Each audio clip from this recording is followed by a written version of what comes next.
The white roses in her trembling hands smelled like a lie.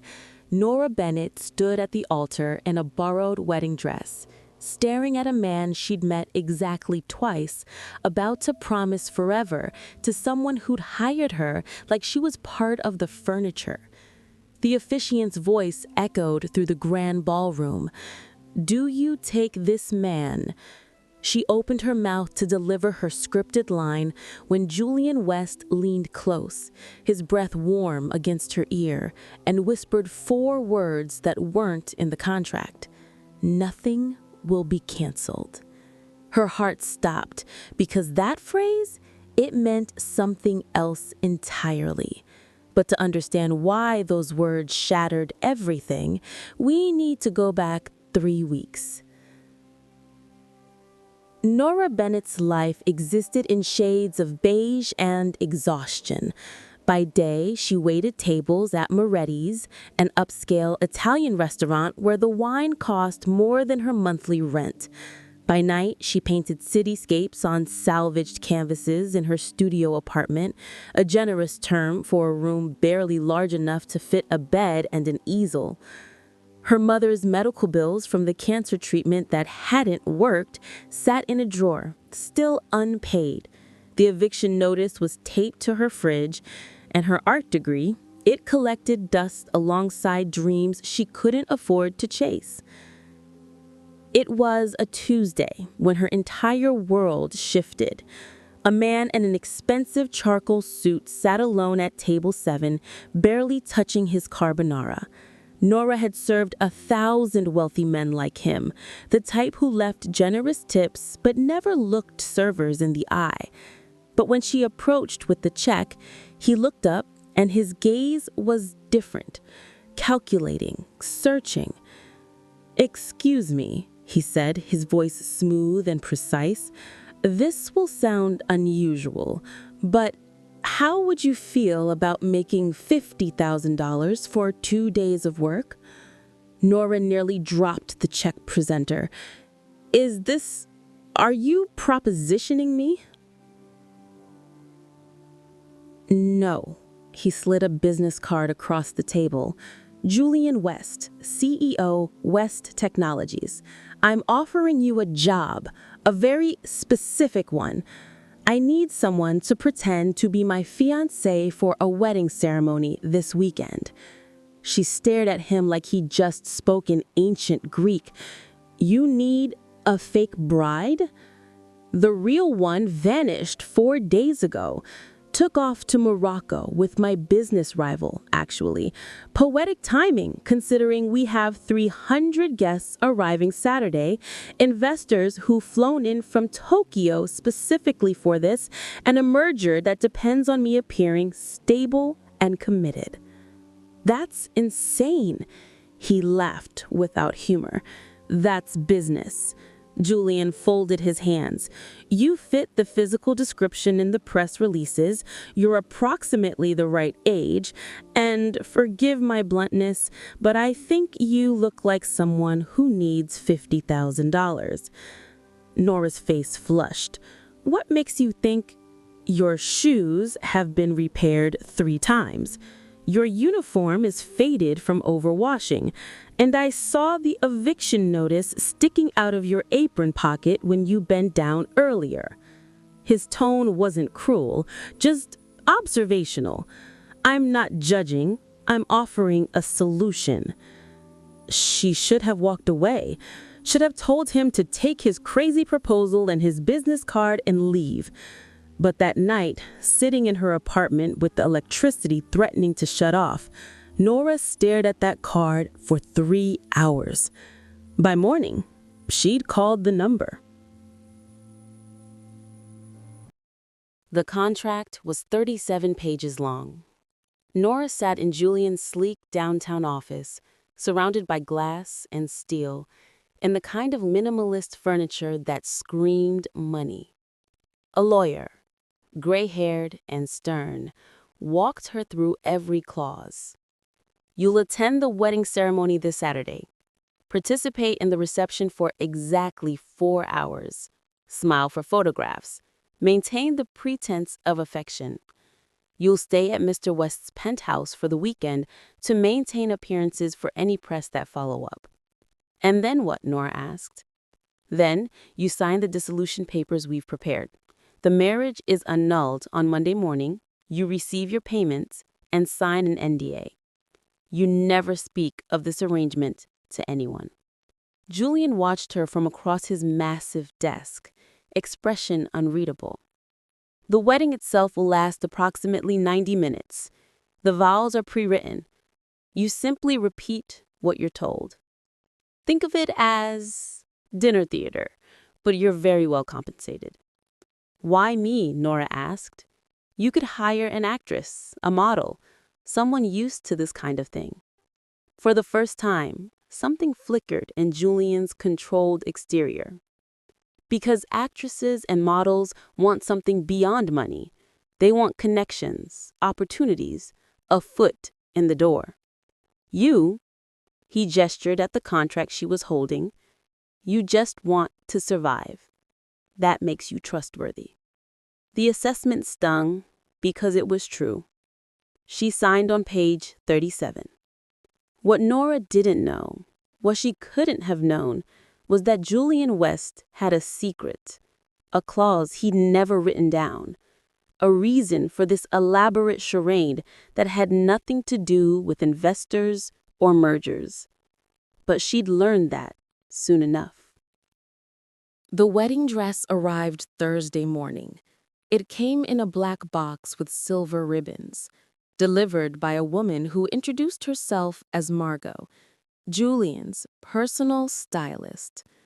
The dress itself was obscene in its beauty, layers of ivory silk that caught the light like water, delicate lace at the shoulders, a train that would trail behind her like a whispered promise.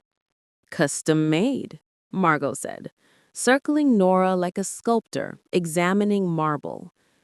Mr. West had it designed based on photos from the restaurant's security cameras. He's very thorough. "That's one word for it," Nora muttered, but she couldn't stop staring at the dress. Friday evening, she moved into Julian's penthouse. The place was more museum than home.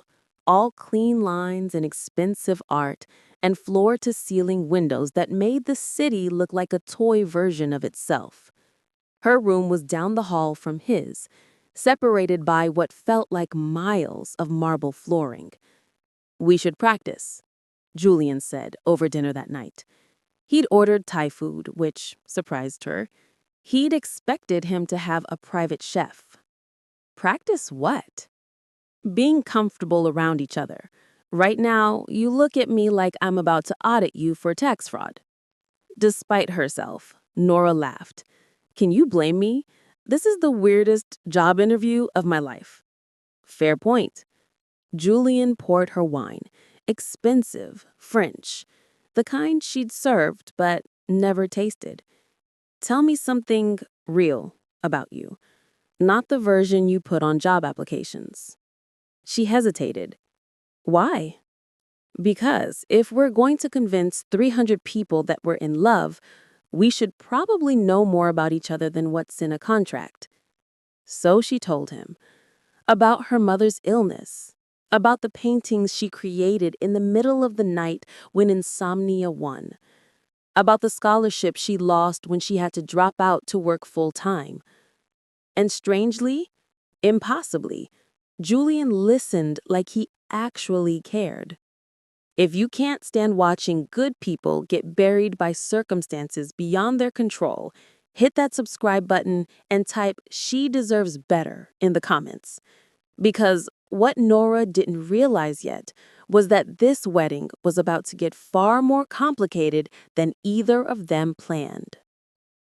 Saturday morning arrived with golden light and absolute terror. Nora stood in the bridal suite of the Grandfield Hotel, surrounded by makeup artists and photographers and the overwhelming scent of roses. Margot adjusted her veil for the 100th time, while a photographer captured candid shots that felt anything but. You look perfect, Margot said softly. Breathe. I'm about to lie to 300 people.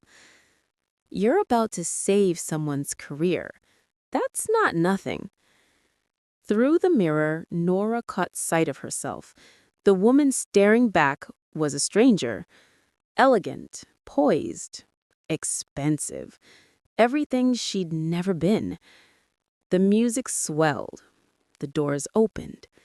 And suddenly, Nora was walking down an aisle lined with roses and candles and faces she didn't know. Every step felt surreal, like moving through a dream that might shatter if she thought too hard about it. Julian stood at the altar in a black tuxedo that probably cost more than her art degree. But when his eyes found hers, something in his expression softened. For just a moment, he looked less like a CEO and more like a man who was genuinely nervous. The officiant spoke in rehearsed tones about love and commitment and forever. Nora repeated her lines mechanically, her voice steady, even as her hands shook. Then came Julian's turn. He started with the scripted vows, but halfway through, he paused. His jaw tightened. And when he spoke again, the words were different, raw, unrehearsed. He said, I promise, his voice low enough that only she could hear, that this won't just be a transaction. Whatever happens after this, you won't regret trusting me. Nora's breath caught. That wasn't in the contract.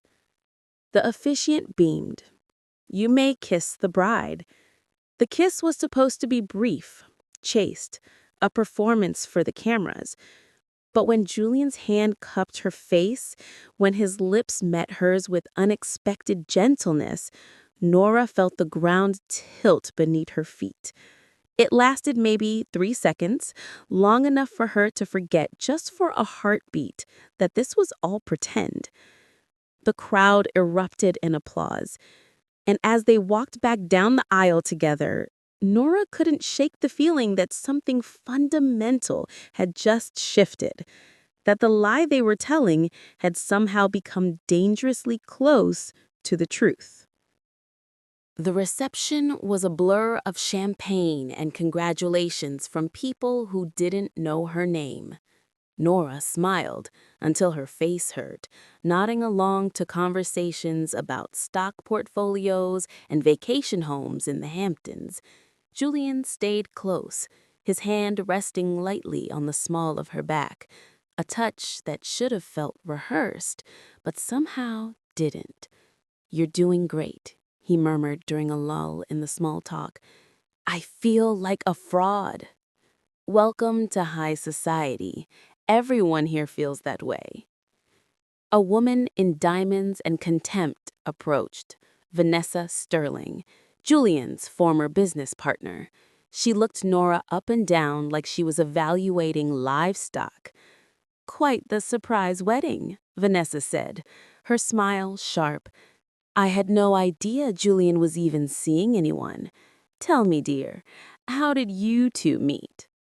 Nora's mind went blank. They hadn't prepared a story. But Julian stepped in smoothly. Moretti's. She was the only person in the room who wasn't impressed by my name. How quaint. And your family, Nora, what do they do? The question was a blade wrapped in politeness. Nora felt her throat tighten. My mother passed away last year. She was a teacher. My father left when I was 6.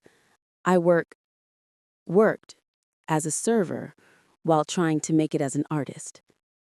The silence that followed was excruciating.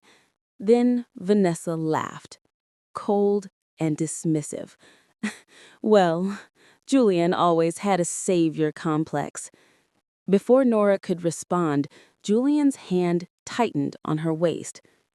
And you've always had a talent for cruelty disguised as concern, Vanessa. If you'll excuse us. He guided Nora away, his jaw set in barely controlled anger. "I'm sorry," Nora whispered. "I shouldn't have—" "Don't." Julian stopped, turning to face her. "Don't apologize for telling the truth, and don't let people like her make you feel small." For a moment, they just stood there, the party swirling around them, and Nora saw something in Julian's eyes that terrified her. Something that looked a lot like protection, like genuine care. This wasn't supposed to be real, so why did it feel like it was becoming exactly that? By midnight, Nora's feet ached from the heels, and her smile had become a permanent fixture. The last guests finally trickled out, and she found herself alone with Julian in the empty ballroom. Centerpieces wilted on tables. Champagne glasses littered the room like evidence of a beautiful crime. "We survived," Julian said, loosening his tie. "Barely." He turned to her, and in the dim light, he looked different, less controlled, more human. "Thank you. I know this was strange and uncomfortable, and probably the weirdest weekend of your life." "Top 3, definitely."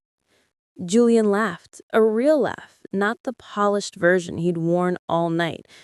"Come on, let's get out of here." They went back to the penthouse in comfortable silence. Nora changed out of the wedding dress with relief, trading it for jeans and a sweater that felt like coming home. When she emerged, Julian was on the balcony, staring out at the city with a glass of whiskey. "Can I ask you something?" Nora said, joining him. "Anything." "Why did you really do this? And don't tell me it was just about investors." Julian was quiet for a long moment. Then, "My father started this company 40 years ago. Built it from nothing. When he died 2 years ago, he left me everything. The business, the expectations, the impossible standard to live up to." He took a sip of whiskey. "The merger with Takahashi Industries was his dream. But they're traditional, conservative.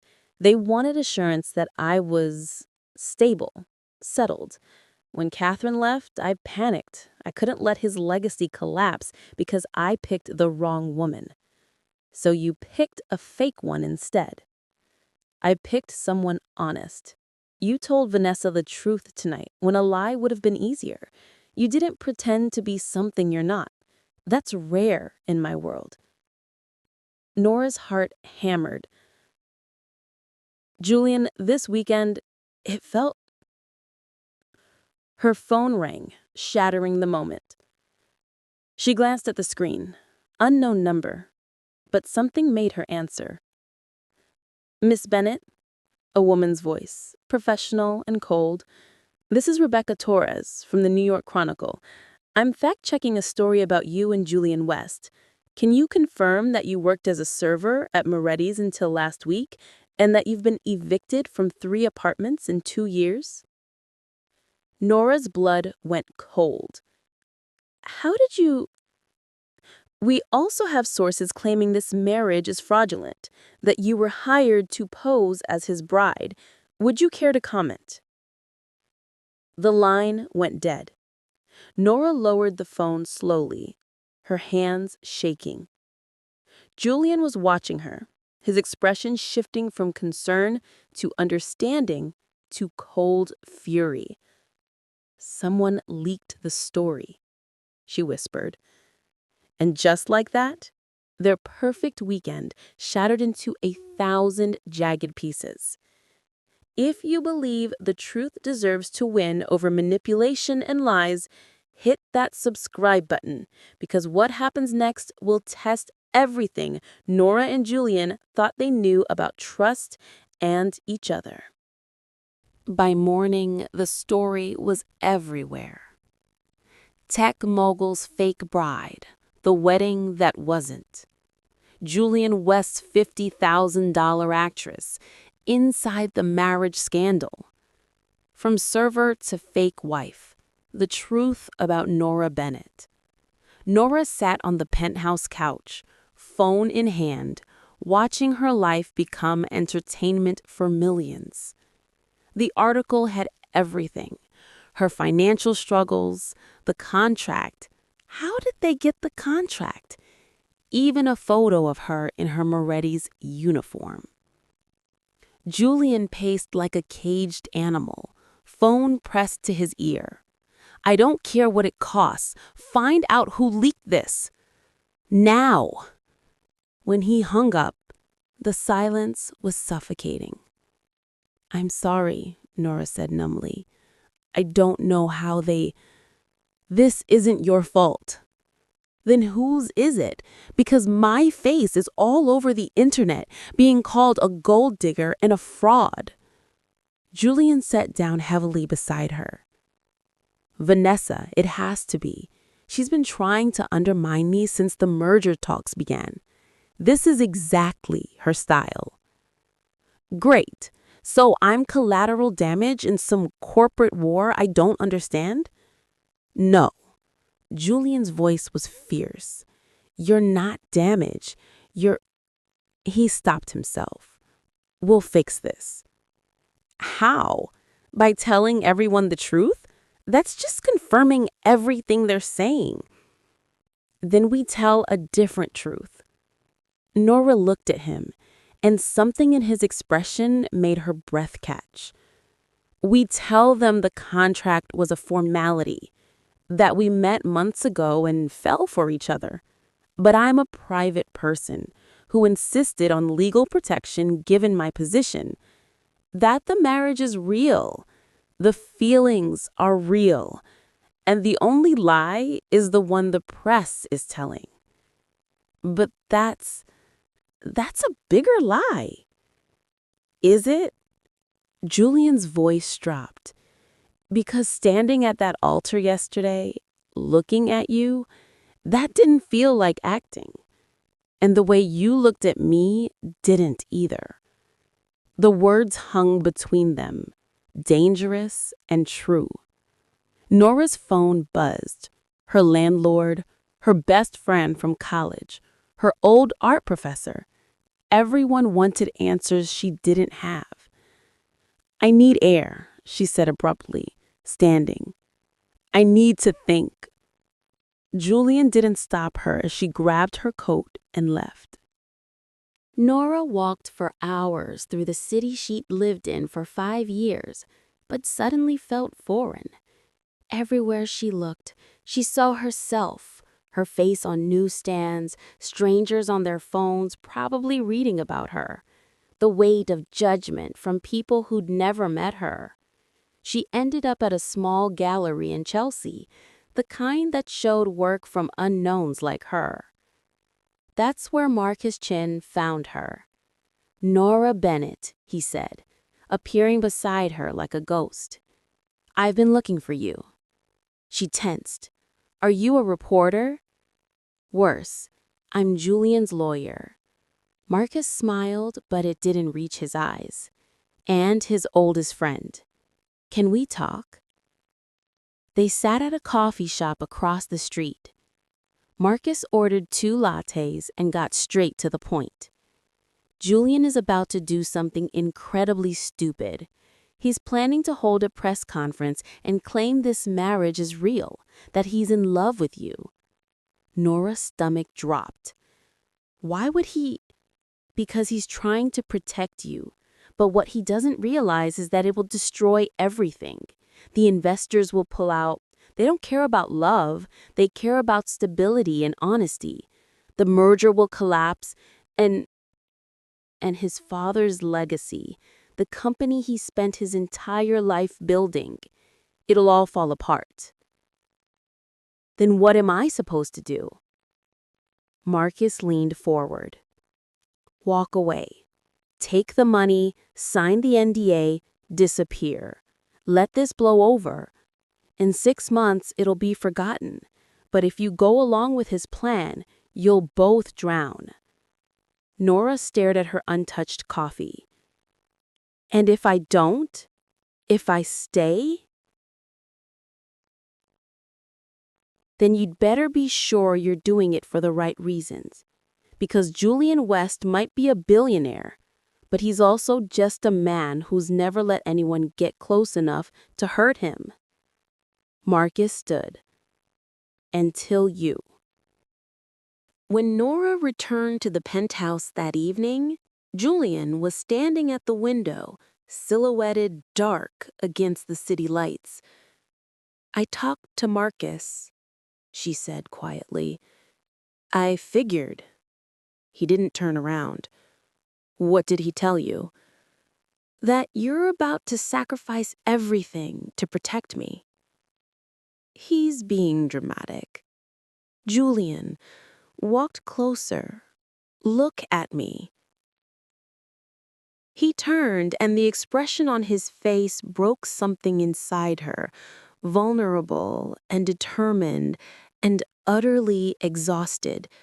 "I can't let them tear you apart," he said simply. "I brought you into this. It's my responsibility to get you out."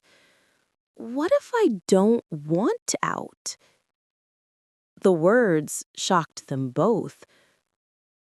Julian's eyes widened. "Nora,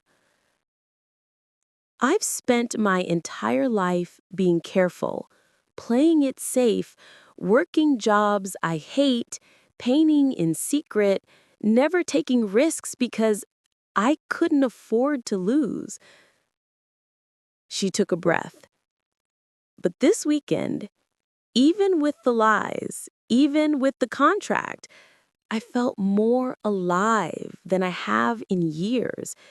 And it's not because of the money or the dress or the fancy Ken house. Then what is it?" "You." Her voice cracked. "The way you listened when I talked about my mom, the way you defended me to Vanessa, the way you looked at me at that altar, like maybe this wasn't entirely fake for you either." Julian closed the distance between them in 2 strides. "It wasn't. From the moment you said yes, from the first real conversation we had, I knew this was more than a transaction. But I didn't want to trap you in my world. You deserve better than this mess. What if I get to decide what I deserve?" He cupped her face gently, the way he had at the altar. "Then tell me what you want. Because if you want to walk away, I'll understand. I'll handle the press, the fallout, everything. You'll get your money and your freedom. And if I stay, then we face this together. No more contracts, no more pretending." His thumb brushed her cheekbone. "Just 2 people trying to figure out if something real can survive something that started as a lie."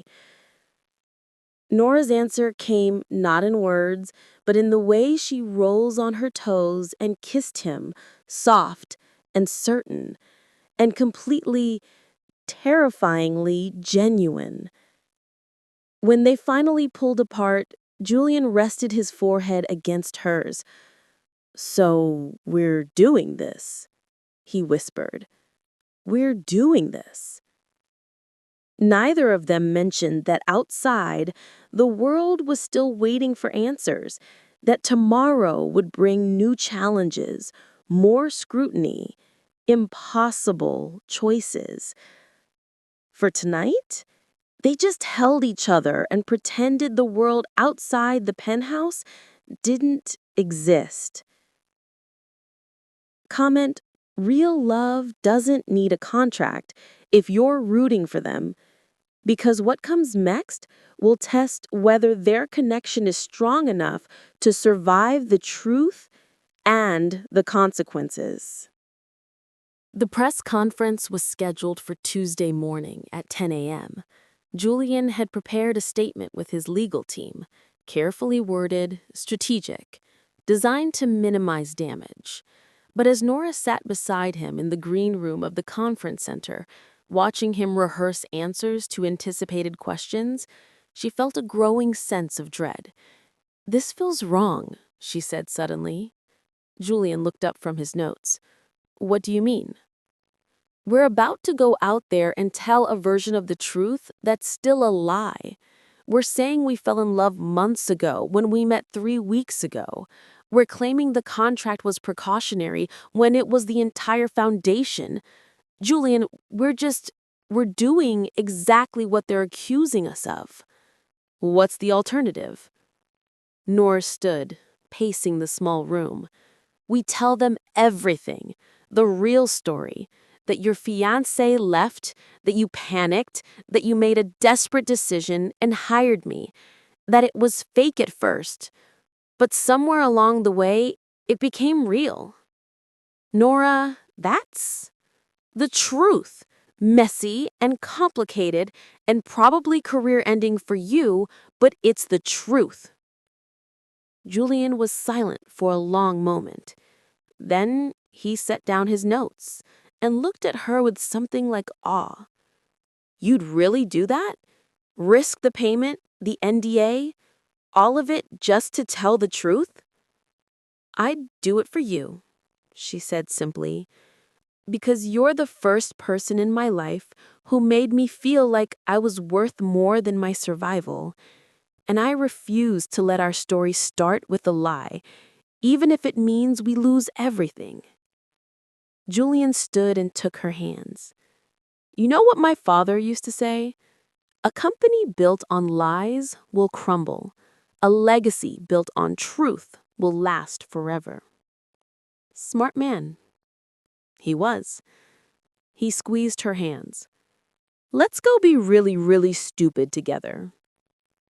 They walked into the press room hand in hand. 300 reporters, dozens of cameras, a room full of people waiting to watch them implode. Julian stepped up to the microphone. Nora stood beside him, heart pounding. "3 weeks ago," Julian began, "I made a decision out of fear rather than integrity.